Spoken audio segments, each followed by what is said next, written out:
നിങ്ങൾക്ക് എല്ലാവർക്കും കർത്താവായ യേശുക്രിസ്തുവിന്റെ നാമത്തിൽ ഞാൻ വന്ദനം പറയുന്നു. നമ്മൾ ഗലാത്യ ലേഖനത്തിന്റെ 5-ാം അധ്യായം ഇപ്പോൾ പഠിച്ചുകൊണ്ടിരിക്കുകയാണ്. ഗലാത്യ ലേഖനം 5-ാം അധ്യായത്തിൽ നമ്മൾ കഴിഞ്ഞ ആഴ്ച കണ്ടത് 14-ാം വാക്യം വരെയാണ്. 5-14 വരെ. കൂട്ടുകാരനെ നിന്നെ പോലെ തന്നെ സ്നേഹിക്കണം എന്നുള്ള ഏക വാക്യത്തിൽ ന്യായപ്രമാണം മുഴുവനും അടങ്ങിയിരിക്കുന്നു. പഴയ നിയമത്തിൽ നമ്മൾ കണ്ടത് 2 പ്രമാണങ്ങൾ ആണ്. ന്യായപ്രമാണം മുഴുവൻ അടങ്ങിയിരിക്കുന്നു, പ്രോഫറ്റ്സ് ആൻഡ് ദ ലോ. 2 പ്രമാണങ്ങളെ കുറിച്ചാണ് പറയുന്നത്. ഒന്ന് ദൈവത്തെ സ്നേഹിക്കാന്ന്, മറ്റു മനുഷ്യനെ സ്നേഹിക്കുക എന്നുള്ളതാണ്. എന്നാൽ ഇവിടെ പറയുന്നു കൂട്ടുകാരനെ നിന്നെ പോലെ തന്നെ സ്നേഹിക്കണമെന്ന ഏകവാക്യം. അത് നമ്മൾ വീണ്ടും യാക്കോബിന്റെ ലേഖനം വായിക്കുമ്പോൾ അത് കാണുന്നു. യോഹന്നാന്റെ ലേഖനത്തിൽ അത് ആവർത്തിക്കും.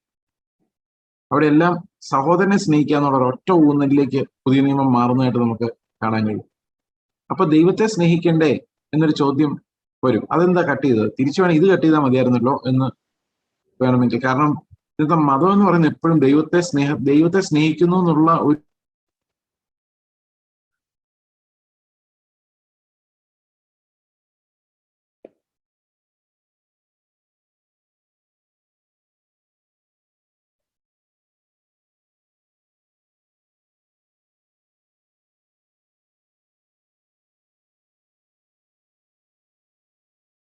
ദൈവം സ്നേഹിക്കുന്നു എന്നുള്ള ഒരു എന്താ പറയുന്ന ഒരു എക്സ്ക്യൂസ് വെച്ചിട്ടാണ് ഇന്ന് മനുഷ്യരെ വെറുക്കുന്നതും മനുഷ്യരെ അകറ്റി നിർത്തുന്നതും ഒക്കെ.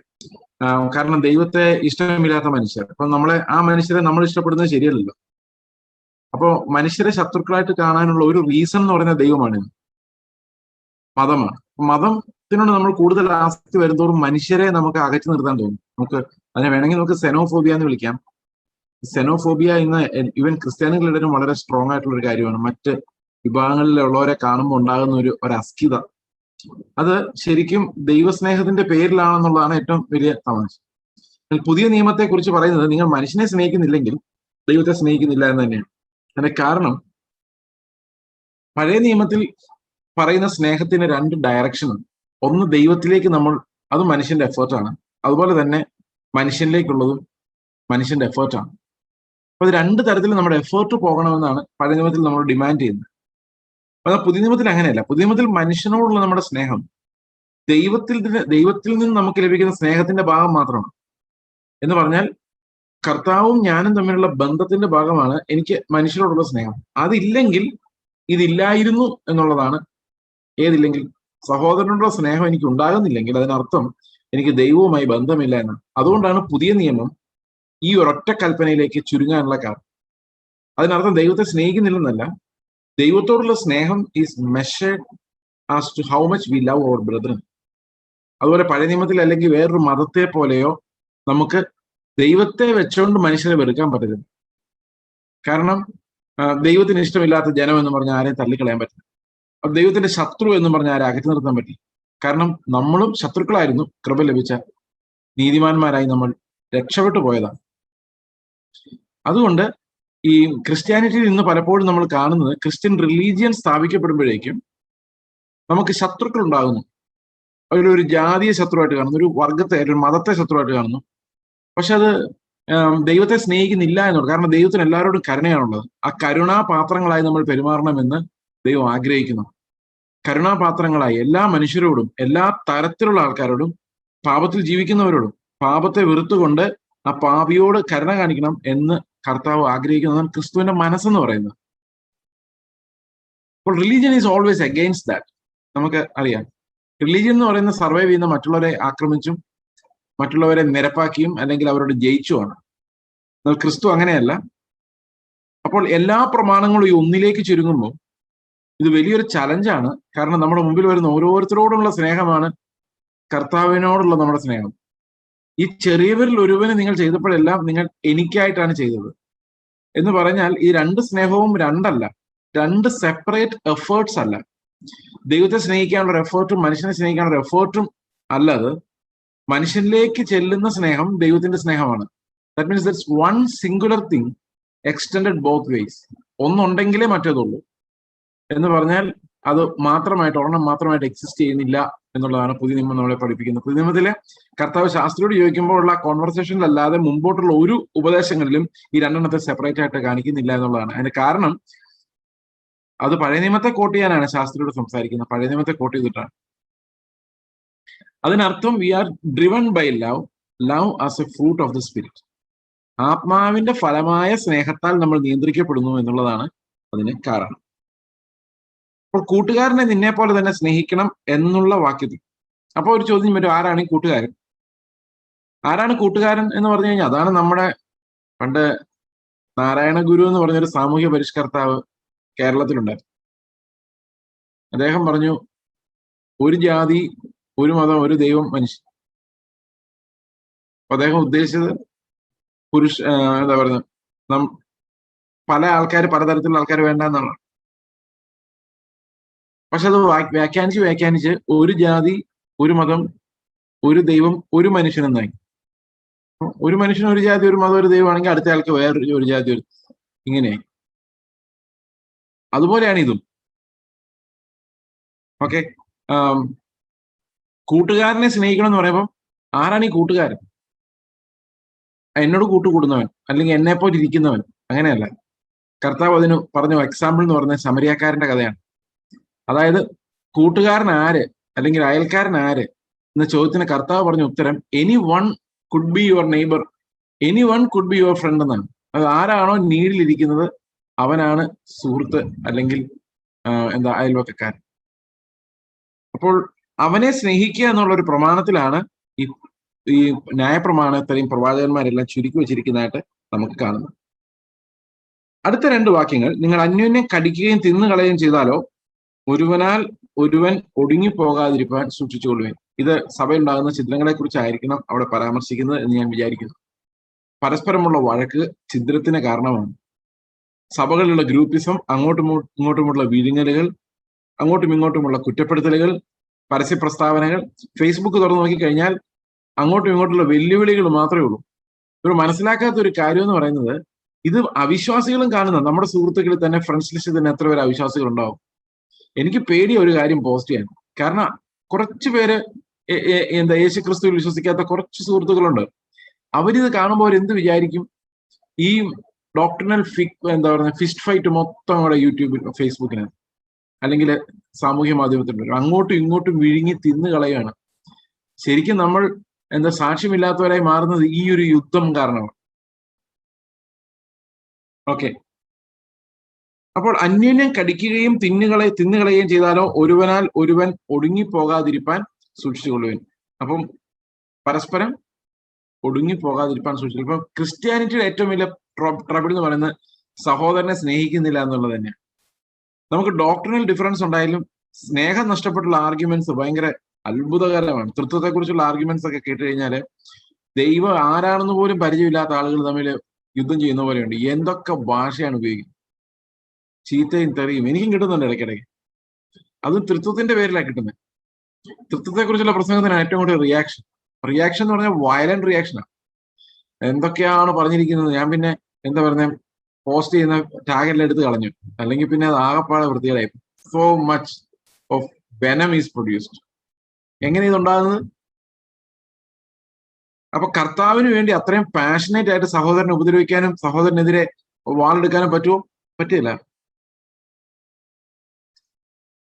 അതുകൊണ്ടാണ് സഹോദരനെ സ്നേഹിക്കാത്തവൻ അവൻ തലതിരിഞ്ഞ ഉപദേശത്തിലാണെങ്കിലും അവൻ എങ്ങനെയെങ്കിലും രക്ഷപ്പെടണമെന്ന് വിചാരിക്കാവോ? ഓക്കെ, ആത്മാവിനെ അനുസരിച്ച് നടപ്പിൻ, എന്നാൽ നിങ്ങൾ ജഡത്തിന്റെ മോഹം നിവർത്തിക്കുകയില്ല എന്ന് ഞാൻ പറയുന്നു. ജഡാഭിലാഷം ആത്മാവിനും ആത്മാഭിലാഷം ജഡത്തിനും വിരോധമായിരിക്കുന്നു. നിങ്ങൾ ഇച്ഛിക്കുന്നത് ചെയ്യാതെ വണ്ണം അവ തമ്മിൽ പ്രതികൂലമല്ലോ. അതായത് ഈ ജഡത്തിന്റെ പ്രത്യേകത എന്ന് പറയുന്നത്, നമ്മൾ റോമാലേഖനം 7-ാം അധ്യായത്തെ മൊത്തമാണ് ചുരുക്കി ഇവിടെ ഒരൊറ്റ വാക്യത്തിൽ 1-2 വാക്യങ്ങൾ പറഞ്ഞിരിക്കുന്നത്. Romans 7 and 8.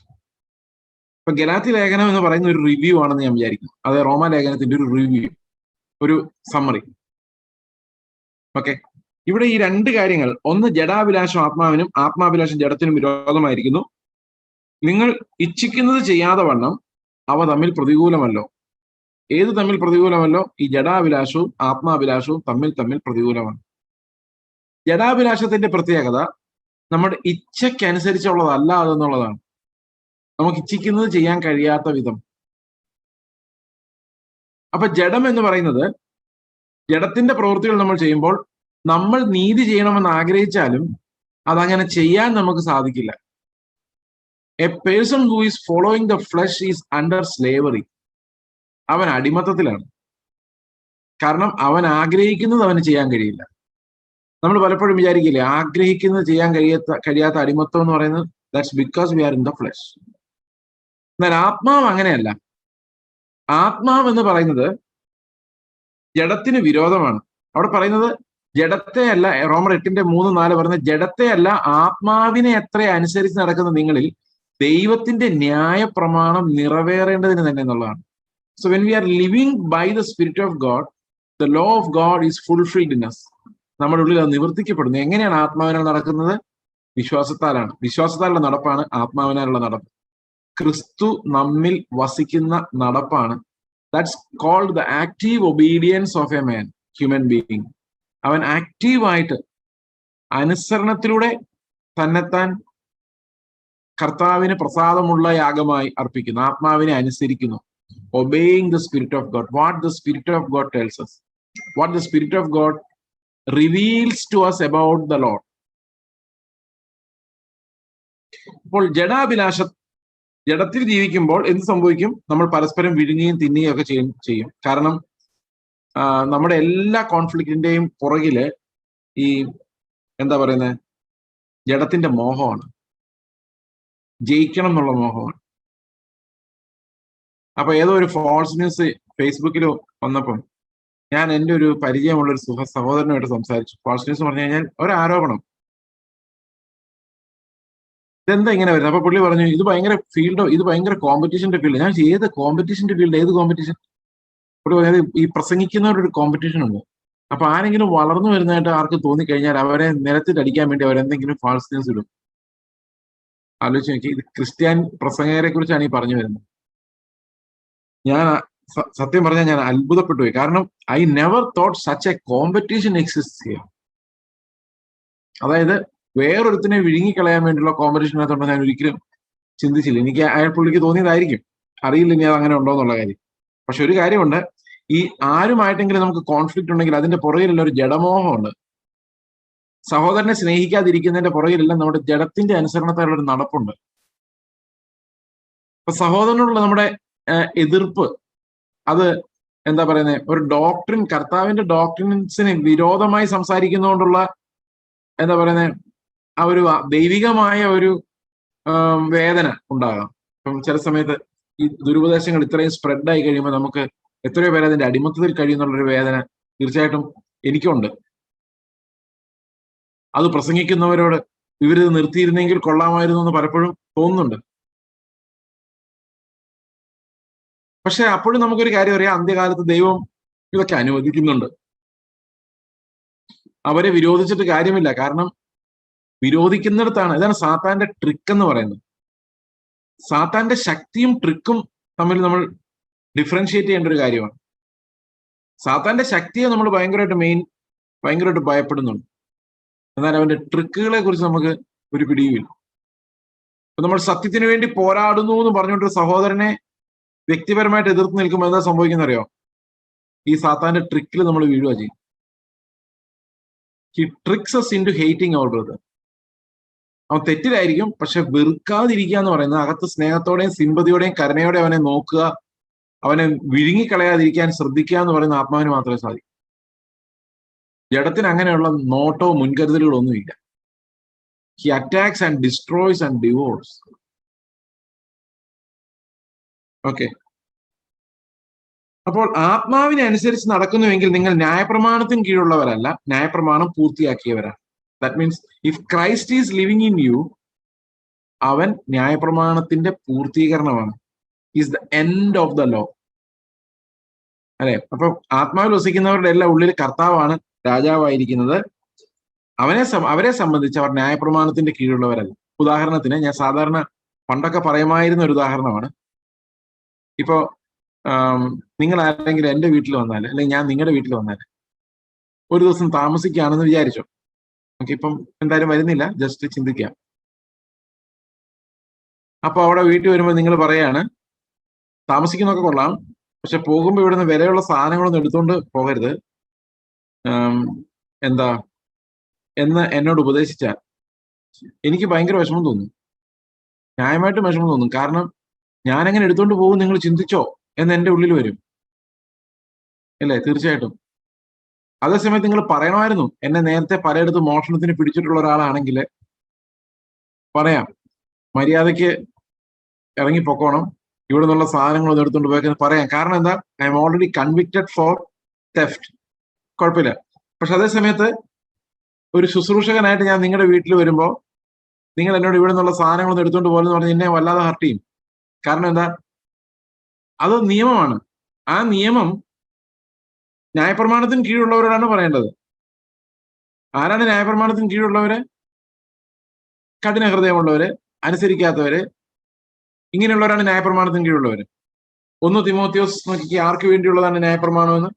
1 തിമോത്തിയോസ് 1-ാം അധ്യായത്തിന്റെ 5 മുതലുള്ള വാക്യങ്ങൾ ഞാൻ വായിക്കാം. ആജ്ഞയുടെ ഉദ്ദേശമോ ശുദ്ധഹൃദയം, നല്ല മനസാക്ഷി, നിർവ്യാജ വിശ്വാസം എന്നിവയാൽ ഉണ്ടാകുന്ന സ്നേഹം തന്നെ. നമ്മളിപ്പോ അതിനെക്കുറിച്ചാണ് പറഞ്ഞുകൊണ്ടിരുന്നത്, ഗലാത്യ ലേഖനം. നമ്മൾ മനസ്സിലാക്കേണ്ട ഒരു കാര്യം, എല്ലാ ലേഖനങ്ങളും എസെൻഷ്യലി സംസാരിക്കുന്നത് ഒരൊറ്റ കാര്യം തന്നെയാണ്. ഒരു വ്യത്യാസവും ഇല്ല. എല്ലാ ലേഖനങ്ങളിലും നമ്മൾ പൊതുവെ കാണുന്നത് ഇതേ കാര്യം തന്നെയാണ്. ആജ്ഞയുടെ ഉദ്ദേശമോ ശുദ്ധഹൃദയം, നല്ല മനസാക്ഷി, നിർവ്യാജ വിശ്വാസം എന്നിവയാൽ ഉളവാകുന്ന സ്നേഹം തന്നെ.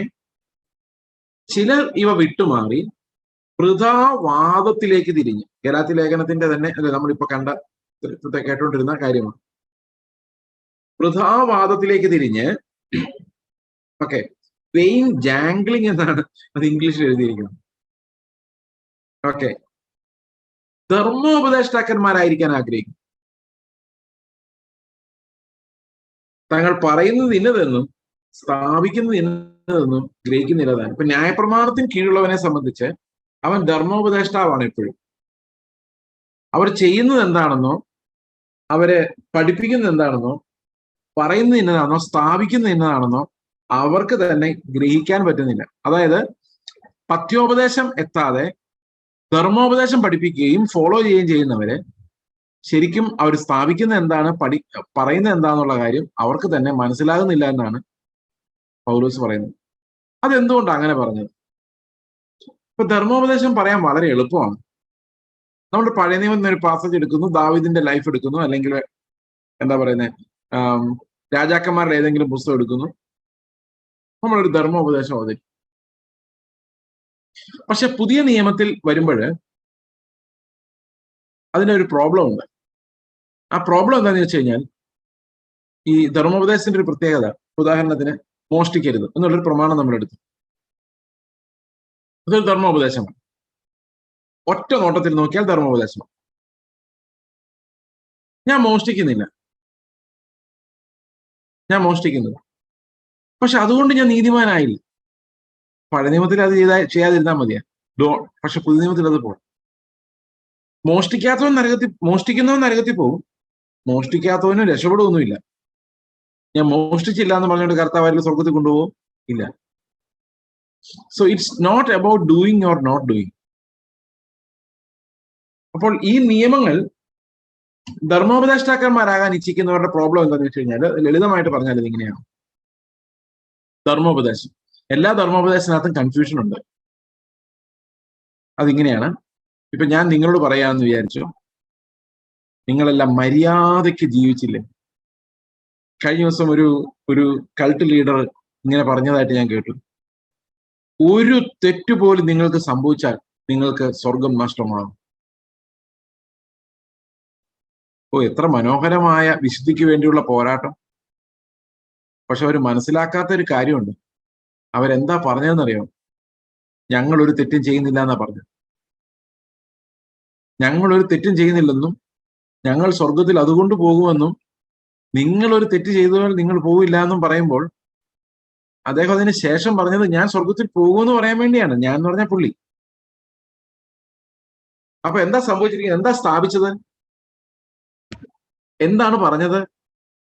ഈ കേട്ടോണ്ടിരുന്ന സകല മനുഷ്യര്, ഞാൻ ഉൾപ്പെടെ, ഞാൻ കേട്ടല്ല കേട്ടോ, എന്നോട് ആളുകൾ പറഞ്ഞാണ്, ഇങ്ങനെ ചിന്തിക്കാം, കർത്താവെ ഒരു പാവം, ആ പ്രസംഗം സീരിയസ് ആയിട്ട് എടുത്തില്ലെങ്കിൽ നമുക്ക് സമാധാനമായിട്ട് വീട്ടിൽ പോവാം.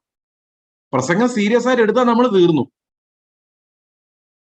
ഒരു നിമിഷം ഒന്ന് ശാന്തമായിട്ട് നിങ്ങളുടെ ലൈഫ് ഒന്ന് കണ്ടു നോക്കി. ഇന്ന് രാവിലെ എഴുന്നേറ്റത് മുതൽ ഇന്ന് വൈകിട്ട് വരെയുള്ള ലൈഫ് ജസ്റ്റ്, അല്ലെങ്കിൽ ഇന്ന് അമേരിക്കയിലെ മീറ്റിംഗ് ആണെന്നാണ് നമ്മൾ ഇതിനെക്കുറിച്ച് വിചാരിക്കുന്നത്. അതുകൊണ്ടാണ് ഞാൻ അങ്ങനെ പറഞ്ഞത്. ഇന്ന് രാവിലെ മുതൽ വൈകിട്ട് വരെയുള്ള ലൈഫ് ഒന്ന് നോക്കിക്ക്. നരകത്തിൽ പോകേണ്ട പല സമയങ്ങൾ കഴിഞ്ഞു. അപ്പൊ ഈ പ്രസംഗിച്ച ആൾ എങ്ങനെ ആയിരിക്കും ജീവിക്കുന്നത്? നിങ്ങളൊന്ന് ആലോചിച്ച് നോക്കിയേ. His life would be totally different അല്ലെ? എവിടെ? എല്ലാ മനുഷ്യരും ഒരു ജഡമേ ഉള്ളൂ.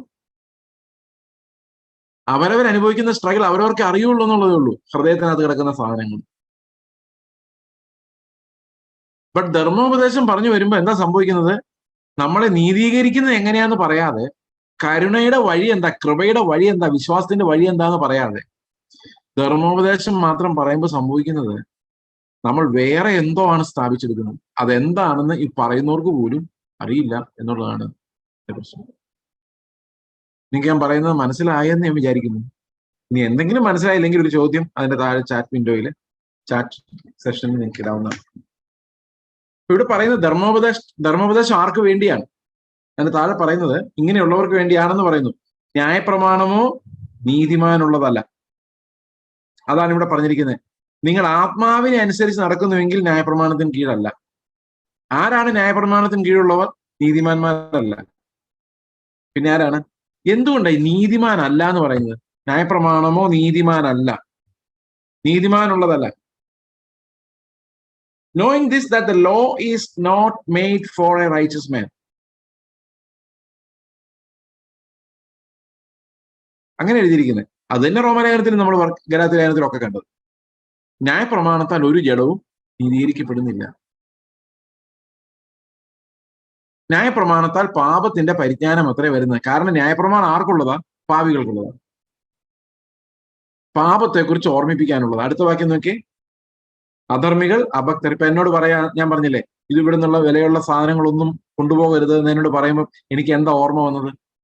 ഓ, എന്റെ കർത്താവേ, ഞാനും മോഷ്ടിക്കാൻ സാധ്യതയുള്ള ഒരു മനുഷ്യനാണെന്നല്ലേ ഇവൻ ചിന്തിക്കുന്നതെന്നല്ലേ ഓർമ്മ വന്നത്. അപ്പൊ പാപത്തിന്റെ പരിജ്ഞാനം ഉണ്ടായതല്ലേ. അതുപോലെ ദൈവം, കർത്താവ് പൗലോസിനോട് പറയാണ്, നീ വ്യഭിചാരം ചെയ്യരുത്. പൗലോസ് നെഞ്ചത്ത് കഴിച്ചു, കർത്താവേ ഞാൻ അങ്ങനെ ചെയ്യുമെന്ന് നീ വിചാരിക്കുന്നുണ്ടോ? ഉണ്ട്. കാരണം ഏത് മനുഷ്യനും നിൽക്കുന്നതെന്ന് തോന്നുന്നവൻ വീഴാതിരിക്കാൻ സൂക്ഷിച്ചു കൊള്ളട്ടെ. അപ്പം കൽപ്പന വരുമ്പോ എന്താ ഉണ്ടാകുന്നത്? പാപത്തിന്റെ പരിജ്ഞാനം ഉണ്ടാകുന്നു. നിങ്ങളോട് ആരെങ്കിലും ഒരു കൽപ്പന പറയാണ്, ഇങ്ങനെ ചെയ്യണം കേട്ടോ എന്ന് പറയുവാണെങ്കിൽ അർത്ഥം ചെയ്യാതിരിക്കാനുള്ള സാധ്യത ഉണ്ട്. ദർ ഇസ് എ പാപത്തിന്റെ പരിജ്ഞാനം. ഓക്കെ. ന്യായപ്രമാണമോ നീതിമാനല്ല. അധർമ്മികൾ, അഭക്തർ, അനുസരണം കെട്ടവർ, പാപികൾ, അശുദ്ധർ, ബാഹ്യന്മാർ, പിതൃഹന്താക്കൾ, മാതൃഹന്താക്കൾ, കൊലപാതകർ, ദുർനടപ്പുകാർ, പുരുഷമൈഥുനക്കാർ, നരമോഷ്ടാക്കൾ, ഭോഷ്ക് പറയുന്നവർ, കള്ളസത്യം ചെയ്യുന്നവർ എന്നീ വകക്കാർക്കും പത്യോപദേശത്തിന് വിപരീതമായ, കണ്ടോ എത്ര വ്യക്തമായ വാണിംഗാണ്. പത്യോപദേശത്തിന് വിപരീതമായി മറ്റേതിനും അത്ര വെച്ചിരിക്കുന്നതെന്ന് ഗ്രഹിച്ചുകൊണ്ട് അതിനെ ന്യായോചിതമായി ഉപയോഗിച്ചാൽ ന്യായപ്രമാണം നല്ലത് തന്നെ എന്ന് നാം അറിയുന്നു. എന്ന് പറഞ്ഞു കഴിഞ്ഞാൽ വഴി തെറ്റിപ്പോകുന്നവരെ കറക്റ്റ് ചെയ്യാൻ വേണ്ടിയുള്ളതാണ് ന്യായപ്രമാണം. നിങ്ങൾ ആത്മാവിനെ അനുസരിച്ച് നടക്കുന്നുവെങ്കിൽ ന്യായപ്രമാണത്തിന് കീഴുള്ളവരല്ല. എന്നാൽ നിങ്ങൾ വഴി തെറ്റിപ്പോയാൽ നിങ്ങളുടെ ചെവിക്ക് പിടിക്കാൻ ഈ ന്യായപ്രമാണം അവിടെ തന്നെ കാണും. ദാറ്റ് മീൻസ് ന്യായപ്രമാണത്തിന് റോളുണ്ട്, പക്ഷെ അത് നീതിമാനുള്ളതല്ല. ഓക്കെ, അത് ഈ പറയുന്ന മോശം പ്രവൃത്തികളോട് ജീവിക്കുന്നവർക്കുള്ളതാണ്. നിങ്ങൾ ആത്മാവിനെ അനുസരിച്ച് നടക്കുന്നുവെങ്കിൽ നിങ്ങൾ ആരല്ല? ന്യായപ്രമാണത്തിന്റെ കീഴെ ഉള്ളവരല്ല. നിങ്ങളിൽ ദൈവത്തിന്റെ ന്യായപ്രമാണം നിവർത്തിക്കപ്പെടുകയാണ്. അതാണ് നമ്മൾ റോമാലേഖനം 8-ാം അധ്യായത്തിൽ കാണുന്നത്. നമുക്ക് ആ വാക്യം കൊണ്ടൊന്ന് വായിക്കാം. റോമാലേഖനം 8-ാം അധ്യായത്തിന്റെ 4-ാം വാക്യം. ജഡത്തെയല്ല ആത്മാവിനെ അത്ര അനുസരിച്ച് നടക്കുന്ന നിങ്ങളിൽ ന്യായപ്രമാണത്തിന്റെ നീതി നിവൃത്തിയാകേണ്ടതിന് തന്നെ. ന്യായപ്രമാണം കൊണ്ട് നീതി നിവൃത്തിയാകുന്നില്ല. ന്യായപ്രമാണത്തിനകത്തൊരു നീതിയുണ്ട്, അത് ആത്മാവിനനുസരിച്ച് നടക്കുമ്പോഴാണ് നിവൃത്തിയാകുന്നത്. അതുകൊണ്ടാണ് ആത്മാവിനനുസരിച്ച് നടക്കുന്നവര് ന്യായപ്രമാണത്തിന് കീഴല്ല, കാരണം അവരിൽ ദൈവത്തിന്റെ ന്യായപ്രമാണം നിറവേറിയിരിക്കുന്നു എന്ന് ഗലാത്യ ലേഖനം വായിക്കുമ്പോൾ നമുക്ക് മനസ്സിലാകുന്നു. ഇപ്പോൾ ഗലാത്യ ലേഖനം എന്ന് ഞാൻ പറയുമ്പോൾ ഏത് ലേഖനം പഠിക്കുമ്പോഴും അതിനകത്ത് എല്ലാമുള്ള crux of the apostolic teaching എന്ന് പറയുന്ന എല്ലാ ലേഖനങ്ങളിലും ഒന്ന് തന്നെയാണ്. അത് യാക്കോബിന്റെ ലേഖനം എടുത്താലും പത്രോസിന്റെ ലേഖനം എടുത്താലും എല്ലാം that one backbone is running through all this structure.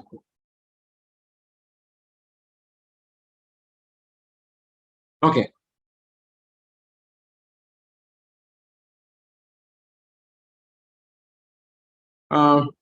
ജഡാഭിലാഷം ആത്മാവിനും ആത്മാഭിലാഷം ജഡത്തിനും വിരോധമായിരിക്കുന്നു. നിങ്ങൾ ഇച്ഛിക്കുന്നത് ചെയ്യാതെ വണ്ണം അവ തമ്മിൽ പ്രതികൂലമല്ല. അപ്പൊ ജഡത്തിൽ ജീവിക്കുമ്പോൾ നമുക്ക് ഇച്ഛിക്കുന്നതല്ല നടക്കുന്നത്, നമ്മുടെ പാപമാണ് നമ്മളെ നിയന്ത്രിക്കുന്നത്.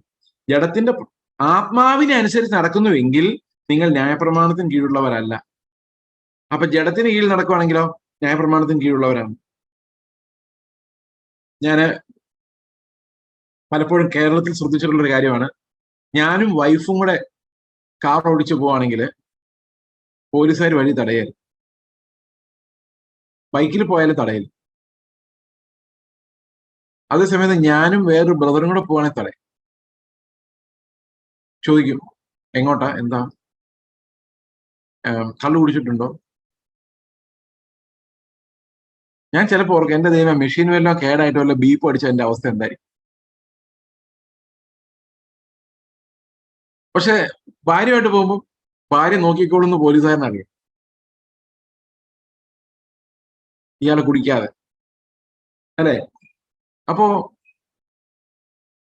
ഇവിടെ കാണുന്നത് അവൻ ന്യായപ്രമാണത്തിന്റെ കീഴിലില്ല. ആരാ ന്യായപ്രമാണത്തിന്റെ കീഴിൽ ആരാ ഉള്ളത്? ആരുടെ മേലെ ന്യായപ്രമാണം അടിച്ചേൽപ്പിക്കപ്പെടുന്നത്? ഇവൻ കുടിച്ചിട്ടുണ്ടോ എന്ന സാധ്യത പോലീസുകാരന് തോന്നുമ്പോഴാണ് തടഞ്ഞു നിർത്തി പരിശോധിക്കുന്നത്. അവിടെയാണ് പ്രമാണം ഇംപ്ലിമെന്റ് ചെയ്യുന്നത്. അതേസമയത്ത് ഭാര്യയും കുടുംബമായിട്ട് പോകുമ്പോൾ അറിയാം ഇവൻ എന്തായാലും മര്യാദയ്ക്ക് പൊക്കോളുമായിരിക്കും, വേറെ ദോഷത്തിനൊന്നും അല്ല. ഇങ്ങനെയാണ് കേരളത്തിൽ കേട്ടോ. അമേരിക്കയിലെ കാര്യം എനിക്കറിയാൻ പറ്റും. അപ്പൊ ഇവിടെ പോലീസുകാരങ്ങ് കടത്തിവിടും. അതിന്റെ കാര്യം എന്ന് വെച്ച് കഴിഞ്ഞാൽ അവന് പ്രതീക്ഷിക്കുന്നില്ല, അത് ഏതാ ഈ തല്ലിപ്പൊളി പരിപാടികളൊന്നും പ്രതീക്ഷിക്കുന്നില്ല കുടുംബമായിട്ട് യാത്ര ചെയ്യുന്നു. അതുകൊണ്ട് അവൻ ന്യായപ്രമാണത്തിന് കീഴിൽ അവനെ പെടുത്തുന്നില്ല. This is the simple principle. നമ്മൾ പിള്ളേരൊക്കെ വരുന്ന കണ്ട എവിടെയായാലും പോലീസുകാർ പിടിക്കും. അവരിൽ എന്തെങ്കിലും കുഴപ്പമുണ്ടായിരിക്കുന്ന അറിയാം. കാരണം അസംഷനാണ് അവന് ന്യായപ്രമാണം കൊണ്ട് അവന് ആവശ്യമുണ്ട്, ഈ ന്യായപ്രമാണം അവന്റെ മേൽ ഇംപ്ലിമെന്റ് ചെയ്യേണ്ട കാര്യമുണ്ട്. അതേസമയത്ത് ആത്മാവിനാൽ നടക്കുന്ന ഒരു മനുഷ്യനെ സംബന്ധിച്ച് ന്യായപ്രമാണം നിറവേറേണ്ട കാര്യമില്ല, അത് ഇംപ്ലിമെന്റ് ചെയ്യേണ്ട കാര്യമില്ല. കാരണം എന്താണ്? അവൻ അതിലും വലിയൊരു ആത്മാവിന്റെ പ്രമാണത്താൽ സഹോദരനെ സ്നേഹിക്കണമെന്നുള്ള ഒരു അത്യത്ഭുതകരമായ ഒരു പ്രമാണത്തിന് കീഴിൽ പിടിക്കപ്പെട്ടവനാണ്. അങ്ങനെ ഒരു പ്രമാണത്താൽ പിടിക്കപ്പെട്ടവനെ സംബന്ധിച്ച് നീ മോഷ്ടിക്കരുത് കേട്ടോ എന്ന് പറയാൻ പറ്റത്തില്ല. കാരണം എന്താണ്? ഇവൻ എന്റെ കയ്യിലുള്ളതും കൂടെ സഹോദരന് കൊടുക്കാൻ വേണ്ടിയാണ് നടക്കുന്നത്. Is not under that law, അല്ലെ? നമ്മുടെ കയ്യിലുള്ളത് വിറ്റ് ദരിദ്രന് കൊടുക്കണമെന്ന് ആഗ്രഹിച്ച് നടക്കുന്ന ഒരുത്തിനെ സംബന്ധിച്ച് മോഷ്ടിക്കില്ലെന്ന് പറഞ്ഞു കഴിഞ്ഞാൽ വല്ല കഥയുണ്ട് അതിനകത്ത്. So that's how we escape from the law. അതല്ലാതെ രക്ഷിക്കപ്പെട്ട് കഴിഞ്ഞാൽ പിന്നെ എന്നാ ചെയ്താൽ ആരും ചോദിക്കുകയെന്നുള്ളതല്ല ഈ നിയമത്തിൽ നിന്നുള്ള രക്ഷപ്പെടൽ എന്ന് പറയുന്നത്. That's our misunderstanding. നമ്മളിവിടെ കിടന്ന് സ്ട്രഗിൾ ചെയ്യുന്ന മുഴുവൻ ഈ കർത്താവിന്റെ സ്നേഹമെന്ന നീതി നിവർത്തിക്കാൻ വേണ്ടിയാണ്. അത് നിവർത്തിക്കാൻ വേണ്ടി സ്ട്രഗിൾ ചെയ്യുന്ന ആളോട് ഒരു കൽപ്പനയും പറയേണ്ട കാര്യമില്ല. That means every Kalpana is include in that one Kalpana. Okay, അപ്പൊ ഇവിടെ പറയുന്നത്, ഇവിടെ ഈ തിമോത്തിയോസിന്റെ ലേഖനത്തിന്റെ ഒരു റിഫ്ലക്ഷൻ ആണ് ഇവിടെ കാണുന്നത്. ആർക്കുള്ളതാണ് ന്യായപ്രമാണം? ന്യായപ്രമാണം എന്ത് ഇങ്ങനെയുള്ളവർക്കുള്ളതാണ്, ജഡത്തിന്റെ പ്രവൃത്തികളിൽ ജീവിക്കുന്നവർക്കുള്ളതാണ്, ആത്മാവിന്റെ പ്രവൃത്തികളുള്ളവർക്കുള്ളതല്ല. എന്താണ് ജഡത്തിന്റെ പ്രവൃത്തികൾ? ആരെയാണ് ന്യായപ്രമാണം വെച്ച് പിടിക്കേണ്ടത്? ആരുടെ മേലിലാണ് മോശയുടെ പ്രമാണം? ഉദാഹരണത്തിന് കർത്താവ് പറഞ്ഞു, നിങ്ങളുടെ ഹൃദയകാഠിന്യ നിമിത്തമാണ് മോശ ഇങ്ങനെ പറഞ്ഞു. അപ്പം ആർക്കുള്ളതാണ് ന്യായപ്രമാണം? ഹൃദയകാഠിന്യമുള്ളവർക്കുള്ളതാണ്. കർത്താവ് പറഞ്ഞു ഹൃദയകാഠിന്യമുള്ളവർക്ക് വേണ്ടിയുള്ളതല്ല. കർത്താവ് പറഞ്ഞ പ്രമാണം തകർക്കപ്പെട്ടവർക്കും ആത്മാവിൽ ദരിദ്രരായവർക്കും കർത്താവിന്റെ നീതിക്ക് വേണ്ടി ദാഹിക്കുന്നവർക്കും നീതി നിറവേറാൻ വേണ്ടി ഞെരങ്ങുന്നവർക്കുള്ളതാണ് കർത്താവ് പറഞ്ഞ കാര്യങ്ങൾ. എന്നാൽ മോശയുടെ ന്യായപ്രമാണം മോശ അങ്ങനെ പറയാൻ കാരണം നിങ്ങളുടെ ഹൃദയകാഠിന്യ നിമിത്തമാണ് എന്ന് കർത്താവ് പറയുന്നു. നിങ്ങൾ ഇങ്ങനെ കേട്ടിട്ടുണ്ടല്ലോ, ഞാനോ നിങ്ങളോട് പറയുന്നത് എന്ന് പറഞ്ഞ് ഹൃദയകാഠിന്യം ഇല്ലാതെ രക്ഷിക്കപ്പെടുന്ന, ഹൃദയം തകർക്കപ്പെട്ട, ആ നീതിക്ക് വേണ്ടി വിശന്ന് ദാഹിക്കുന്ന ദൈവമക്കളോട് കർത്താവ് ആവശ്യപ്പെടുന്നത് വേറൊരു പ്രമാണമാണ്, ആത്മാവിന്റെ പ്രമാണമാണ്. അപ്പോൾ ജഡത്തിന്റെ പ്രവൃത്തികൾ നടക്കുന്നവരോട് മോശയാണ് ഇപ്പോഴും സംസാരിക്കുന്നത്. രാജ്യത്തിന്റെ നിയമങ്ങളാണ് ഇപ്പോഴും സംസാരിക്കുന്നത്. ആരാണ് ജഡത്തിന്റെ പ്രമാണം അനുസരിച്ച് നടക്കുന്നവർ? 19-ാം വാക്യം, ജഡത്തിന്റെ പ്രവൃത്തികളോ ദുർനടപ്പ്, അശുദ്ധി, ദുഷ്കാമം, വിഗ്രഹാരാധന. അത് ദുർനടപ്പ് എന്നുള്ളത് അഡൽട്രി എന്നാണ്, വ്യഭിചാരം. ഈ 2 തരത്തിൽ ദുർനടപ്പുണ്ട്. നമുക്ക് ദുർനടപ്പ്, അശുദ്ധി, ദുഷ്കാമം എന്ന് മലയാളത്തിൽ ട്രാൻസ്ലേറ്റ് ചെയ്തിരിക്കുന്നത് കിങ് ജെയിംസ് വെർഷനിൽ ഇങ്ങനെയാണ്: adultery, fornication and uncleanness. Okay, adultery എന്ന് പറഞ്ഞു കഴിഞ്ഞാൽ വിവാഹം എന്ന കവനന്റിനെ ലംഘിക്കുന്നതാണ് അഡൽട്രി. ഫോർണിക്കേഷൻ എന്ന് പറയുന്നത് വിത്തൗട്ട് എനി കവനന്റ് സെക്ഷൽ ആക്ടിവിറ്റിയിൽ ഏർപ്പെടുന്നതാണ്. അഡൽട്രി എന്ന് പറയുന്നത് it's a breaking of a covenant between a man and a woman. ഒരു സ്ത്രീയും പുരുഷനും തമ്മിലുള്ള കവനന്റ് ബ്രേക്കിംഗ് ആണ് അഡൽട്രി എന്ന് പറയുന്നത്. അത് ദൈവത്തിനുള്ള കവനന്റ് ബ്രേക്കിംഗ് ആണ്. കാരണം ദൈവം ആ കവനന്റിൽ പാർട്ടിസിപ്പേറ്റ് ചെയ്യുന്നു. അതുപോലെ ഇവിടെ പറഞ്ഞിരിക്കുന്ന ഫോർണിക്കേഷൻ, അശുദ്ധി എന്ന വാക്ക്, അത് ഫോർണിക്കേഷൻ എന്നാണ്, ഫോർണിക്കേഷൻ എന്നുള്ള വാക്കാണ് എന്ന് പറഞ്ഞു കഴിഞ്ഞാൽ അത് കവനന്റ് ഇല്ലാതെയുള്ള റിലേഷൻഷിപ്പാണ്. മേ ബി അൺമാരീഡ്, പക്ഷെ വിവാഹത്തിൽ ഏൽപ്പിക്കപ്പെടാത്ത ഒരാളുമായി, കവനന്റ് ഇല്ലാത്ത ഒരാളുമായിട്ടുള്ള ബന്ധമാണ് ഫോർണിക്കേഷൻ എന്ന് പറയുന്നത്. ഉടമ്പടി പ്രകാരം എന്റെ ആരുമല്ല, ഉടമ്പടിയിൽ എനിക്ക് ഏൽപ്പിക്കപ്പെട്ടിട്ടില്ലാത്ത ഒരാളോട് തോന്നുന്നതും ഒരാളുമായിട്ടുണ്ടാകുന്നതുമായ ബന്ധത്തെയാണ് നമ്മൾ ഫോർണിക്കേഷൻ എന്ന് പറയുന്നത്. മലയാളത്തിൽ അതിനൊരു വാക്കുണ്ടോ എന്ന് എനിക്കറിയാം. അടുത്ത് ദുഷ്കാമം. അത് എല്ലാ ലൈംഗികമായ ഡൈവേർഷൻസ് ആണ്.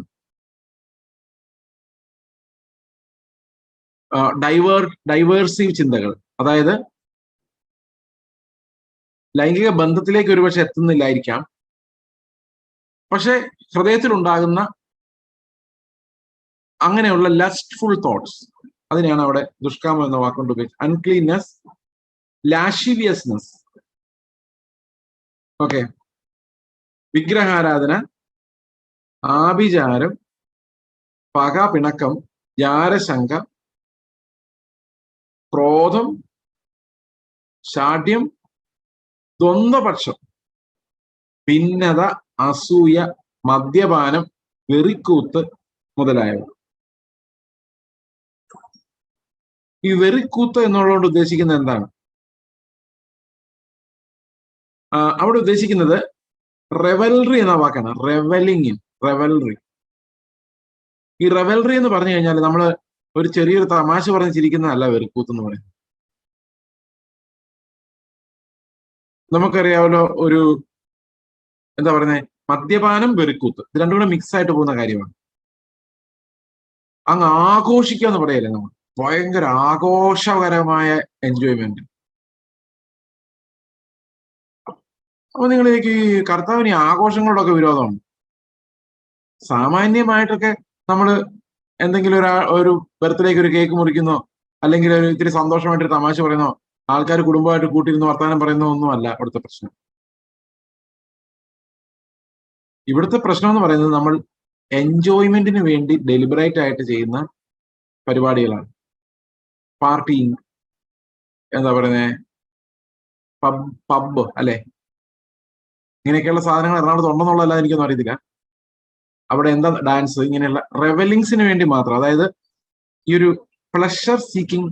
ഇപ്പൊ നമ്മൾ ഈ പ്ലഷർ സീക്കിംഗ് എന്നുള്ള വാക്ക് മലയാളത്തില് ഒരു വാക്യം ഇങ്ങനെ എഴുതിയിരിക്കുന്നത്: കാമുകിയായിരിക്കുന്നവൾ ജീവിച്ചിരിക്കുമ്പോൾ തന്നെ മരിച്ചവളെ പോലെയാണ്. അപ്പൊ ഞാൻ കാമുകനായിരിക്കുന്നവനോ അതിനെ കുറിച്ച് പറയുന്നു.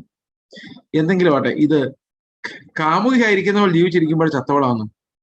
അപ്പൊ ഞാൻ വിചാരിച്ചു, അതാണ് ഒരു സ്ത്രീയോ പുരുഷനോ തമ്മിൽ ഇഷ്ടപ്പെട്ട ഒരാള് കാമുകിയില്ല, അവർ ആ ഇരുന്ന് കഴിഞ്ഞാൽ അവൻ ചത്തവൾ, അങ്ങനെയൊക്കെയാണോ ബൈബിൾ പറഞ്ഞേക്കുന്നത് എന്ന് ഞാൻ ഇങ്ങനെ ആലോചിച്ചു. പിന്നെയാണ് അത് ഇംഗ്ലീഷ് വായിച്ചപ്പം one who seeks pleasure is dead while she's alive എന്നാണ്. അതായത് സുഖം അന്വേഷിക്കുന്നയാള് ജീവിച്ചിരിക്കുമ്പോൾ തന്നെ ചത്തവളാണ് എന്നാണ് അവർ പറഞ്ഞിരിക്കുന്നത്. വൺ ഹു സീക്സ് പ്ലഷർ എന്നാണ്.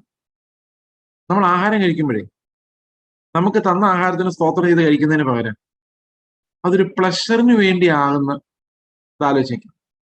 മലയാളിയുടെ ഒരു പ്രത്യേകതയാണ്, അവൻ എന്തെങ്കിലും കഴിച്ചാൽ പോരാ അല്ലേ.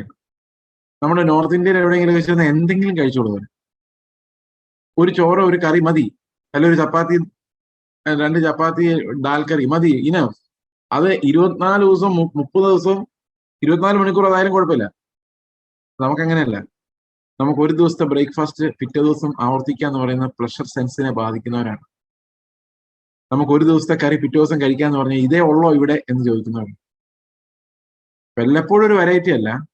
നമ്മുടെ ഈ പാലറ്റ് എന്ന് പറയുന്നത്, നമ്മുടെ രുചി എന്ന് പറയുന്നത് ഭയങ്കര പുതിയന്മാരാണ്. അതായത് എമൗണ്ട് ഓഫ് ഫുഡ് എന്നുള്ളതിനേക്കാളും കൈൻഡ് ഓഫ് ഫുഡ്, അതും ഗ്ലട്ടണിയുടെ ഭാഗമാണ്.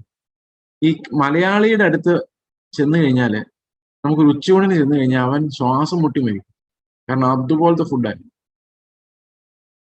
ഞാൻ അനുഭവിച്ചിട്ടുണ്ട്. അതുകൊണ്ട് ഞാൻ പറയുന്നത്, ഓരോ വീടുകളിൽ ചെല്ലുമ്പോൾ ആഹാരം ഇങ്ങനെ നേരത്തെ അത് ഒരു കറി കൊണ്ടൊന്നും ആരും തൃപ്തരല്ല. അതിലേതെങ്കിലും ഒന്ന് കുറഞ്ഞു പോയോ, ഇത് ശരിയായോ എന്നാണ് വീട്ടമ്മയുടെ ഉത്കണ്ഠ. ആ ഉത്കണ്ഠയും പാവമാണ്. എന്തുകൊണ്ട് പാവമാണെന്ന് ചോദിച്ചു കഴിഞ്ഞാൽ ഇത് ശരിയായില്ലെങ്കിലും കുഴപ്പമൊന്നുമില്ല.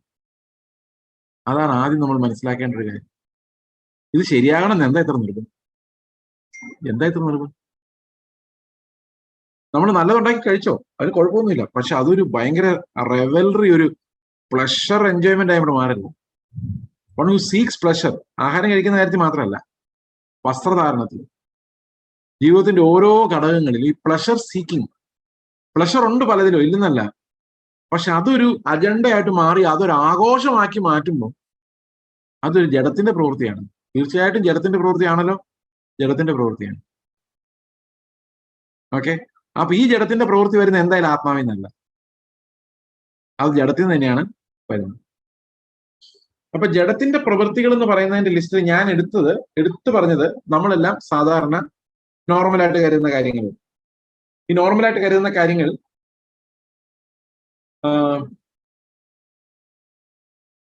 ഇവിടെ നമ്മൾ ഒരിക്കലും ചെയ്യാത്ത ചില കാര്യങ്ങളുണ്ട്. ആഭിചാരം, ഇനി അതുകൊണ്ടോന്ന് അറിയാൻ വേണ്ട. ആഭിചാരം, പക, അതൊക്കെ ഉണ്ടല്ലേ. പിണക്കം, ജാരശങ്ക, സംശയരോഗം. നിങ്ങൾ ആരെങ്കിലും സംശയരോഗത്തിന് അടിമയാണോ? വീട്ടിൽ ഭാര്യ സംശയിക്കുന്നുണ്ടോ, ഭർത്താവിനെ സംശയിക്കുന്നുണ്ടോ? വളരെ സൂക്ഷിച്ചോണം. കാരണം അത് ഒരു ജഡത്തിന്റെ പ്രവൃത്തിയാണ്. അത് അവരുടെ കുഴപ്പമല്ല, നമ്മുടെ കുഴപ്പമാണ്. നിങ്ങൾ ആരെയാണോ സംശയിക്കുന്നത് അവരുടെ കുഴപ്പമല്ല, അത് നിങ്ങളുടെ കുഴപ്പമാണെന്നാണ്.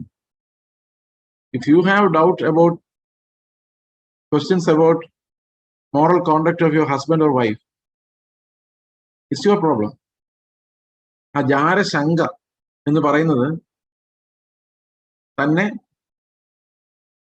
ആ ജഡത്തിന്റെ പ്രവൃത്തിയാണ്. അപ്പം ഇതെല്ലാം ക്രോധം, ശാഠ്യം, ദ്വന്ദ്വപക്ഷം, 2 പാർട്ടികളായിട്ട് തിരിയുന്നത്. ഒരു സഭയിൽ 2 ഗ്രൂപ്പ് ഉണ്ടെങ്കിൽ ജഡമാണ് പ്രവർത്തി. അത് ഇന്ന് കേരളത്തിലെ പല പെന്തക്കോസ്റ്റ് ചർച്ചകളിലും പ്രസംഗിക്കുമ്പം പ്രയോജനമില്ലാതെ പോകുന്നതിന്റെ ഒരു കാര്യം അതെല്ലാം സ്പ്ലിറ്റാന്നുള്ളതാണ്. 2ഉം 3ഉമായിട്ട് സ്പ്ലിറ്റ് ആയിരിക്കുന്ന ഒരു സഭയിൽ ഒരിക്കലും കർത്താവിന്റെ ഒരു വചനവും ക്രിയ ചെയ്തില്ല. Because they are all carnal people fighting with one another. അവിടെ കർത്താവിന്റെ കാര്യം പറഞ്ഞാലൊന്നും ജയിക്കുകയില്ല. ഓക്കെ, മുതലായവന് വെളിവാകുന്നു, ഈ വക പ്രവർത്തിക്കുന്നവർ ദൈവരാജ്യം അവകാശമാക്കുകയില്ല എന്ന് ഞാൻ മുമ്പേ പറഞ്ഞതുപോലെ ഇപ്പോഴും നിങ്ങളോട് മുൻപ് കൂട്ടി പറയുന്നു. അപ്പം ന്യായപ്രമാണത്താലല്ല എന്ന് പറയുമ്പോൾ ആൾക്കാർ ചോദിക്കുന്ന ഒരു ചോദ്യമാണ്, എന്നാ പിന്നെ എങ്ങനെയെങ്കിലും ജീവിച്ചാൽ പോരെ? അപ്പൊ പൗലോസ് പറയുന്ന മറുപടിയാണ്, ഈ വക പ്രവർത്തിക്കുന്നവൻ ഒരിക്കലും ദൈവരാജ്യം അവകാശമാക്കുകയില്ല. അത് എന്തുകൊണ്ടാണ്? ഇവിടെ നമുക്കിത് ഈ വക പ്രവർത്തിക്കുന്നവർ ദൈവരാജ്യം അവകാശമാക്കിയില്ല. എനിക്ക് തോന്നുന്നു ആദ്യം നമ്മള് ഇംഗ്ലീഷിൽ സംസാരിച്ചുകൊണ്ടിരുന്ന കാലത്ത് ഇത് എക്സ്പ്ലെയിൻ ചെയ്തിട്ടുള്ളതായിട്ട് എനിക്കൊരു ചെറിയൊരു ഓർമ്മയുണ്ട്. ഓക്കെ, എന്താണ് ഈ ദൈവരാജ്യം അവകാശമാക്കുന്നത്? ബലമായിട്ട് ചെയ്യുന്ന ബലാത്കാരികൾ ദൈവരാജ്യത്തെ ബലമായി പിടിച്ചെടുക്കും. ഈ ദൈവരാജ്യം അവകാശമാക്കാൻ, ദൈവരാജ്യം നമ്മുടെ ഇടയിൽ തന്നെ ഉണ്ട്. അത് അവകാശമാകണമെങ്കിൽ നമുക്കൊരു സോബർ മൈൻഡ് വേണം. കർത്താവിനെ അന്വേഷിക്കുന്ന ഒരു ഹൃദയം വേണം. ദൈവം എന്താണ് പറയുന്നതെന്ന് കേൾക്കാനുള്ള സോബ്രൈറ്റി നമ്മുടെ മനസ്സിനുണ്ടാകണം. കള്ളു കുടിച്ച് ഊസായിരിക്കുന്നവനോട് ആത്മാവ് എന്ത് പറഞ്ഞാലും അവർ മനസ്സിലാവില്ല. അതുകൊണ്ടാണ് പുതിയ നിയമത്തില് മദ്യം കഴിക്കരുത് എന്ന് പറയാൻ കാരണം ഒരു സ്മോൾ പെഗ് എന്നല്ല അതിന് പറയുന്നത്, പോലും നമ്മുടെ ആത്മാവുമായിട്ടുള്ള കമ്മ്യൂണിക്കേഷൻ കട്ട് ചെയ്ത് കളയാം. That means we are living in the flesh. നമ്മളത് അകത്തോട്ട് ചെന്ന് കഴിയുമ്പോൾ we are living in the flesh. ആത്മാവിനൊന്നും കമ്മ്യൂണിക്കേറ്റ് ചെയ്യാൻ പറ്റില്ല. ആത്മാവിന് കമ്മ്യൂണിക്കേറ്റ് ചെയ്യണമെങ്കിൽ നമ്മുടെ മനസ്സ് പൂർണ്ണമായിട്ട് സോബർ ആയിരിക്കണം.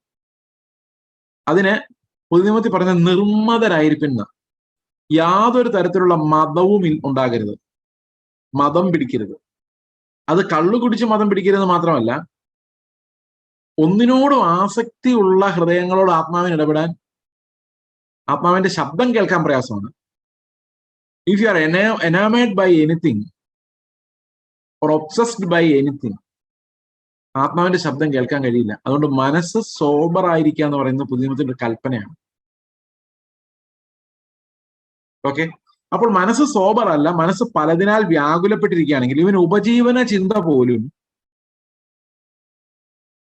നമ്മുടെ മനസ്സ് ആങ്ഷ്യസ് ആയിരിക്കും. എന്താ സംഭവിക്കുന്നത്? ദൈവത്തിന്റെ രാജ്യം അവകാശമാക്കാൻ സാധിക്കില്ല. ഞാൻ അതിൻ്റെ ഒരു എക്സാമ്പിൾ പറയാം, എ ലിവിങ് എക്സാമ്പിൾ. ഇന്നലെ ഞാൻ ബൈബിൾ സ്റ്റഡി എടുത്തുകൊണ്ടിരിക്കുമ്പോൾ, നമ്മുടെ ഇന്ത്യയിലെ നമ്മുടെ കൂട്ടായ്മയിലെ ബൈബിൾ സ്റ്റഡി എടുത്തുകൊണ്ടിരിക്കും, ഞാൻ ഒരു സഹോദരനെ കുറിച്ച് പറഞ്ഞു. അദ്ദേഹം ICUവിലാണ്, കോവിഡ് പോസിറ്റീവായിട്ട്, ന്യൂമോണിയ കോംപ്ലിക്കേഷൻസ് ആയിട്ട് ഹോസ്പിറ്റലിൽ കിടക്കും. അദ്ദേഹം, ഞാനിവിടെ സംസാരിച്ചുകൊണ്ടിരിക്കുമ്പോൾ ഹി കോൾഡ് മൈ വൈഫ്. എവിടെ നിന്നറിയോ?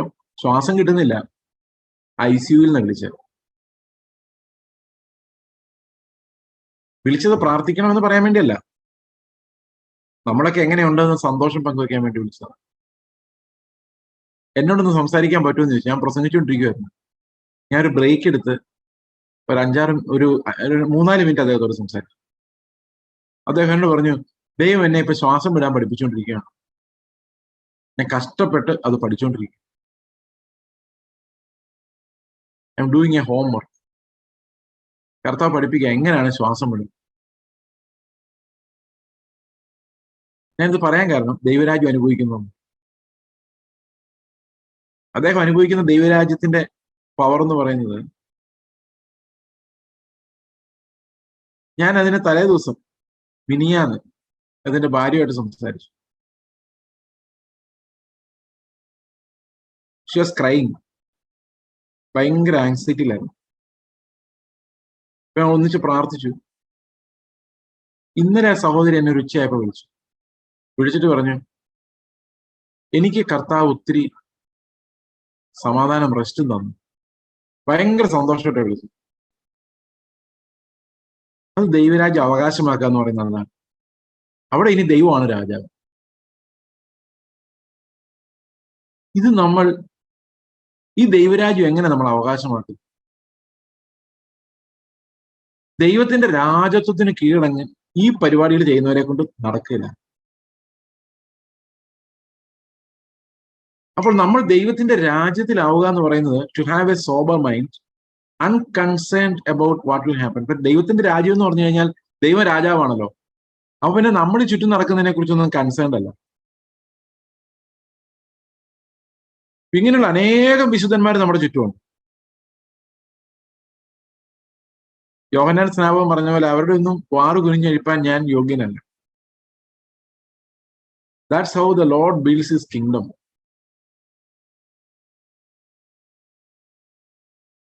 അപ്പോൾ ദൈവരാജ്യം അവകാശമാക്കുക എന്ന് പറയുന്നത്, നമ്മൾ ജഡത്തിന്റെ പ്രവൃത്തികളെ മരിപ്പിക്കുന്നവരാണ്, ദൈവരാജ്യം അവകാശമാക്കുന്നത്. അപ്പൊ ദൈവത്തിന്റെ രാജ്യം ബലമായി നമ്മൾ പിടിച്ചെടുക്കുന്ന ആത്മാവിൽ ജീവിക്കുമ്പോഴാണ്.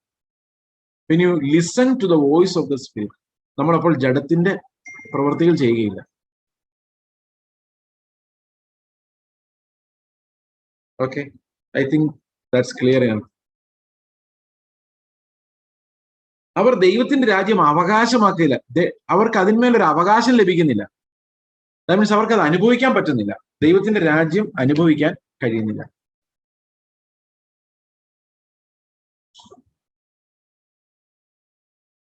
ആത്മാവിന്റെ ഫലമോ സ്നേഹം, സന്തോഷം, സമാധാനം, ദീർഘക്ഷമ, ദയ, പരോപകാരം, വിശ്വസ്തത, സൗമ്യത, ഇന്ദ്രിയജയം.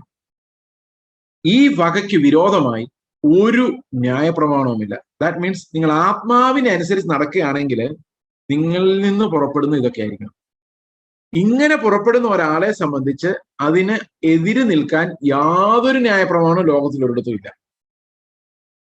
അതുകൊണ്ട് ആത്മാവിൽ ജീവിക്കുന്നവനെ സംബന്ധിച്ച് he's not under the law, he's fulfilling the law. Okay, അവൻ നിയമത്തിന്റെ കീഴിലല്ല, അവൻ നിയമത്തിന് മുകളിൽ ന്യായവിധിയെ ജയിച്ചു പ്രശംസിച്ച കരുണയാൽ സ്വാതന്ത്ര്യത്തിന്റെ ന്യായപ്രമാണത്തെ വിട്ടു നോക്കുന്നവനാണ്.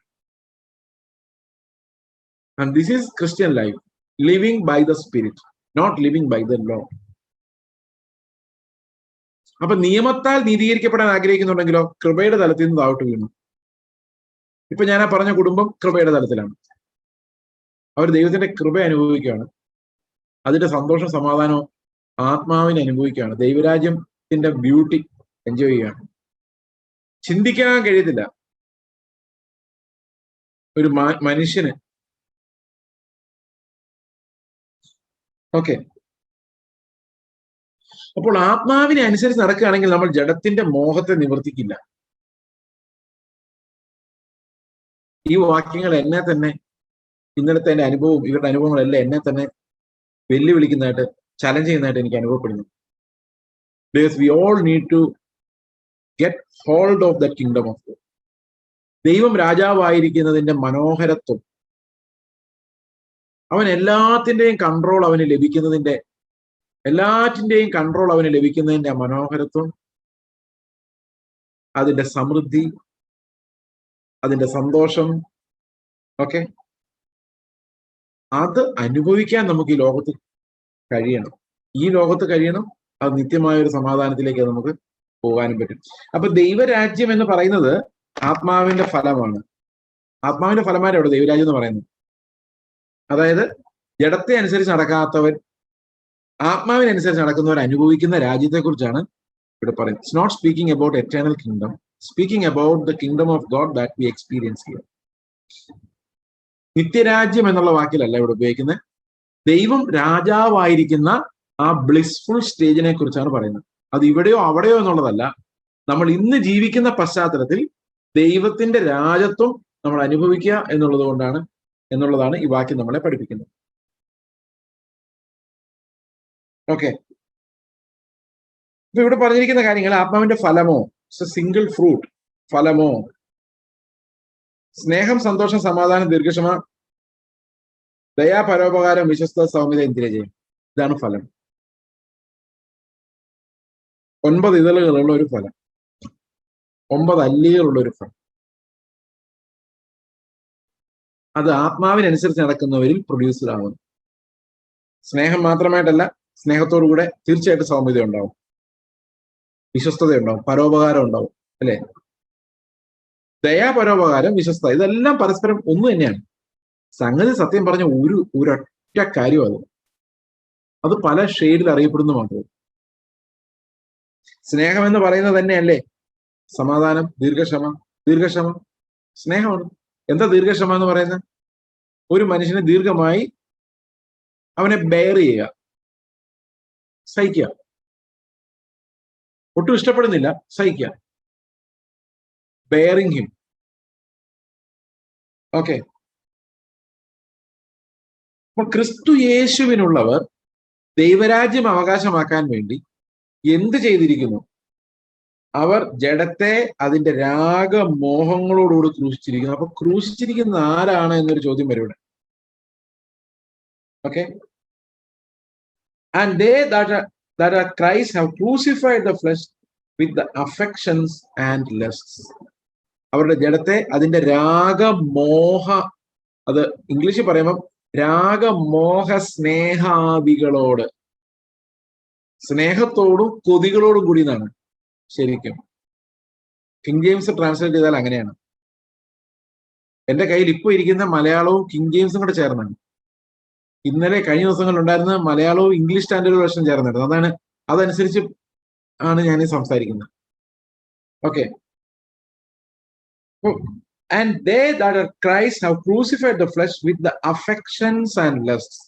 അതായത് ജഡത്തിന് തോന്നുന്ന ആഗ്രഹങ്ങളോട്, സ്നേഹത്തോട്, ജഡത്തിന് എന്തിനോടാണോ അഫിനിറ്റി തോന്നുന്നത് അതിനെയും ആ കൊതികളോടും കൂടെ ഞാൻ ഈ ജഡത്തെ ക്രൂശിച്ചിരിക്കുന്നു. ഞാൻ ക്രൂശിച്ചിരിക്കുന്നു പറഞ്ഞ അർത്ഥം ഞാൻ ആണിയടിച്ച് തറച്ചു എന്നുള്ളതല്ല, ഞാൻ കർത്താവിന്റെ ക്രൂശിലേക്ക് അതിനെ കാസ്റ്റ് ചെയ്യുന്നു എന്നാണ് എൻ്റെ അർത്ഥം. അതായത് I have abandoned my flesh on to the cross of Christ. അത് വിശ്വാസത്താൽ സംഭവിക്കുന്ന ഒരു കാര്യമാണ്. ഞാൻ അതിനെ കർത്താവിന്റെ ക്രൂശിലേക്ക് കൂട്ടിക്കളഞ്ഞിരിക്കുന്നു. He died, I died. എന്റെ ജഡ മനുഷ്യൻ, എന്റെ പഴയ മനുഷ്യനെ മരണത്തിന് ഞാൻ ഏൽപ്പിച്ചിരിക്കുന്നു. Crucified it, I have given it for crucifixion. അതാണ് അർത്ഥം. ഞാൻ ക്രൂശിച്ചെന്നുള്ളതല്ല, അത് ക്രൂശീകരണത്തിനായിട്ട് ഞാൻ വിട്ടിരിക്കുന്നു. I no longer live to it. ഞാൻ അതിനോട് ജീവിക്കുന്നില്ല. ഓക്കെ, ക്രിസ്തു യേശുവിനുള്ളവർ എന്ത് ചെയ്തിരിക്കുന്നു? അവരൊരു ക്രൂശിന്റെ അനുഭവത്തിൽ ജീവിക്കുന്നതാണ് അർത്ഥം. In everything that they do, cross experience rules. അവരെ നിയന്ത്രിക്കുന്നത് ആ ക്രൂശിലെ അനുഭവമാണ്, ആ ജഡത്തിന്റെ ക്രൂശീകരണമാണ്. ആത്മാവിനാൽ നാം ജീവിക്കുന്നുവെങ്കിൽ ആത്മാവിനെ അനുസരിച്ച് നടക്കുകയും ചെയ്യുക. That means there is an obligation to walk. നമ്മൾ ആത്മാവ് പറയുന്നത് കേട്ട് നടക്കുവാൻ നമുക്ക് ബാധ്യതയുണ്ട്. അത് നമ്മൾ മനഃപൂർവ്വമായി ചെയ്യുന്നതാണ്. അനുസരണത്തിന് രണ്ട് ഘടകങ്ങളുണ്ട്. ഒന്ന്, ഏകന്റെ അനുസരണത്താൽ നമ്മൾ എല്ലാവരും നീതിമാന്മാരായി മാറി എന്നുള്ളതാണ്. നമ്മളൊന്നും ചെയ്തില്ല, കർത്താവിന്റെ അനുസരണത്താൽ നമ്മളെ നീതിമാന്മാരെ നേടി. ഇതിനെയാണ് നമ്മൾ പാസീവ് ഒബീഡിയൻസ് എന്ന് പറയുന്നത്. നമ്മളൊന്നും ചെയ്തില്ല, പക്ഷെ we are counted as righteous. എന്നാൽ ക്രിസ്തുവിനുള്ളവർ, ആത്മാവിനനുസരിച്ച് നടക്കുന്നവർ ബോധപൂർവം നടത്തുന്ന അനുസരണമാണ് ആക്റ്റീവ് ഒബീഡിയൻസ് എന്ന് പറയുന്നത്. ഒരു വിശുദ്ധനെ സംബന്ധിച്ച് ആക്റ്റീവ് ഒബീഡിയൻസ്, അതായത് ഫോഴ്സ്ഫുൾ ആയിട്ട് ഡിസിഷൻ എടുത്ത് ജഡത്തെ ക്രൂശിച്ചുകൊണ്ട് ഓരോ ദിവസവും ആ നീതിക്ക് വേണ്ടി ദാഹിച്ചുകൊണ്ട് നമ്മൾ പ്രവൃത്തിയിൽ കൊണ്ടുവരുന്ന ഒരു ആക്റ്റീവ് ഒബീഡിയൻസ് ഉണ്ട്. ഓക്കെ, മനസ്സിലായ എന്റെ വ്യത്യാസം എന്താണ്? പാസീവ് ഒബീഡിയൻസ് പറഞ്ഞു കഴിഞ്ഞാൽ എന്താണ്? പാസീവ് ഒബീഡിയൻസ് പറഞ്ഞു കഴിഞ്ഞാൽ ഞാനല്ല, ക്രിസ്തു അനുസരിച്ചു എന്നുള്ളതിനാൽ അവന്റെ നീതി എനിക്ക് കണക്കിടപ്പെടുന്നു ബൈ ഫെയ്ത്ത്. അപ്പൊ കർത്താവിന്റെ നീതി എനിക്ക് അക്കൗണ്ടിൽ വരുന്നു എന്നുള്ളതാണ് പാസീവ് ഒബീഡിയൻസ്. ആക്റ്റീവ് ഒബീഡിയൻസ് എന്ന് പറയുന്നത് ഞാൻ ആത്മാവിൽ നടന്ന് ജഡത്തെ ക്രൂശിച്ച് ഓരോ സമയത്തും ആത്മാവിന്റെ ശബ്ദം കേട്ട് ആത്മാവ് പറയുന്നത് അനുസരിച്ച് കൊണ്ട് നടക്കുന്ന ആ അനുസരണത്തെയാണ് നമ്മൾ ആക്റ്റീവ് ആയിട്ടുള്ള ഒബീഡിയൻസ് എന്ന് പറയുന്നത്. ഇത് രണ്ടും രക്ഷാകരമായി മെറിറ്റോറിയസ് അല്ല എന്ന് പറഞ്ഞു കഴിഞ്ഞാൽ ഈ രണ്ടും നമ്മുടെ രക്ഷയെ കൂട്ടോ കുറയ്ക്കുകയോ ചെയ്യുന്നില്ല. സ്വർഗത്തിൽ പോകാനുള്ള നമ്മുടെ ചാൻസിനെ കൂട്ടുക കുറയ്ക്കുകയോ ചെയ്യുന്നില്ല. എന്നാൽ ഒരുവൻ ക്രിസ്തുവിലായാൽ അവൻ പുതിയ സൃഷ്ടിയാണ്. യോഹന്നാന്റെ ലേഖനത്തിൽ ഇന്നലെ വൈകിട്ട് വായിച്ചതുപോലെ ഒരുവൻ ക്രിസ്തുവിലാണോ എന്ന് അറിയുന്നത് അവന്റെ പ്രവൃത്തികൾ വെച്ചിട്ടാണ്. അപ്പൊ active obedience is our witnessing to ourselves and to others. നമ്മളോട് തന്നെയും മറ്റുള്ളവരോടും ഞാൻ കർത്താവിന്റെ സ്വന്തമാണ് എന്ന് ഉള്ള എന്റെ സാക്ഷ്യമാണ് എന്റെ അനുസരണം എന്ന് പറയുന്നത് ആക്റ്റീവ് ഒബീഡിയൻസ്. കാരണം ഞാൻ ദൈവരാജ്യം അനുഭവിക്കുന്നു. ഓക്കെ, ഫൈനൽ വാക്യം, നാം അന്യോന്യം പോരിന് വിളിച്ചും അന്യോന്യം അസൂയപ്പെട്ടും കൊണ്ട് വൃഥാ അഭിമാനികളാകരുത്. ഈ വൃഥാ അഭിമാനി, ഫോൾസ് പ്രൈഡ് അല്ലെ, വെയിൻ ഗ്ലോറി എന്ന പഴയ ഇംഗ്ലീഷ്, വെയിൻ ആയിട്ടുള്ള ഗ്ലോറി, പ്രയോജനമില്ലാത്ത മഹത്വം, അതിനുവേണ്ടിയുള്ള യുദ്ധം, 2 വർഷത്തേക്ക് ഭരിക്കാൻ ഡയറക്ടറായിട്ട് തെരഞ്ഞെടുക്കപ്പെടാൻ വേണ്ടിയുള്ള യുദ്ധം. എന്ത് മഹത്വമുള്ളത്! 2 വർഷം കഴിയുമ്പോൾ ഇവനെ ഒന്നിനും കൊള്ളാതാവും.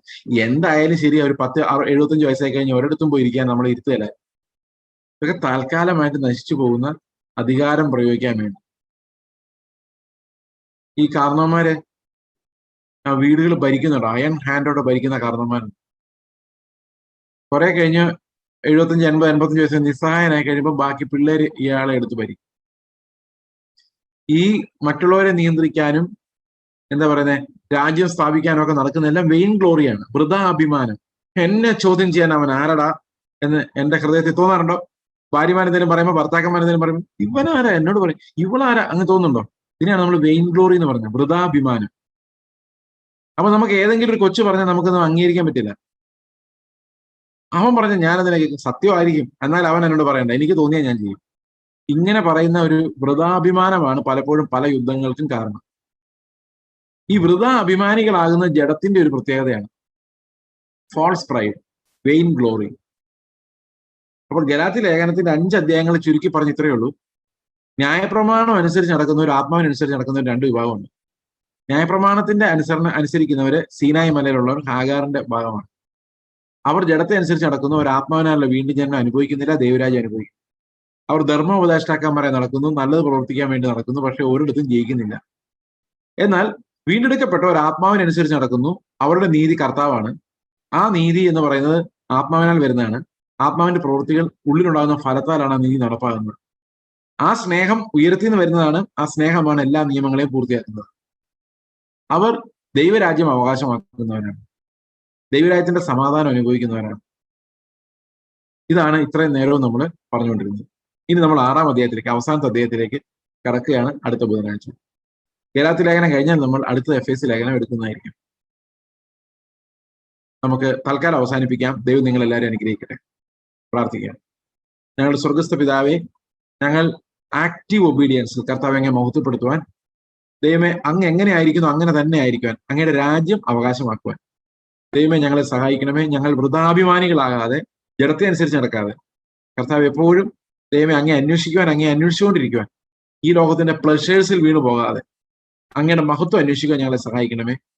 നന്ദിയോടെ സ്തോത്രം. കർത്താവ് യേശു ക്രിസ്തുവിന്റെ നാമത്തിൽ തന്നെ.